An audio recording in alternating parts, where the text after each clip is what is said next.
নির্বাচন সামনে রেখে এ পর্যন্ত অন্তত ১৫টি আসনে প্রার্থিতায় রদবদল এনেছে বিএনপি। কিছু কিছু আসনে দলের বিকল্প প্রার্থীরাও মনোনয়নপত্র জমা দিচ্ছেন। দলের চেয়ারপারসন বেগম খালেদা জিয়া সহ সিনিয়র কয়েকজন নেতার আসনে বিকল্প প্রার্থীরাও মনোনয়নপত্র জমা দিয়েছেন। মনোনয়ন পরিবর্তন, মাঠ পর্যায়ের জরিপ, অসন্তোষ ও রাজনৈতিক সমীকরণ বিবেচনায় নিয়ে ধানের শীষের বিজয় নিশ্চিত করতে আনা হয়েছে বলে দলীয় সূত্রগুলো জানিয়েছে।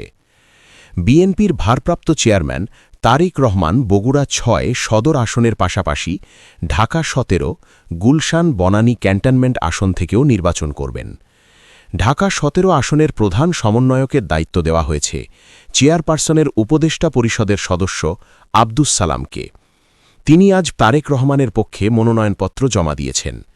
এর আগে এই আসনে জোট প্রার্থী হিসেবে প্রচার শুরু করা আন্দালিব রহমান পার্থ এখন ভোলা সদর আসনে নির্বাচন করবেন। মনোনয়ন তালিকায় সবচেয়ে বেশি পরিবর্তন এসেছে ঢাকা ও চট্টগ্রাম অঞ্চলে।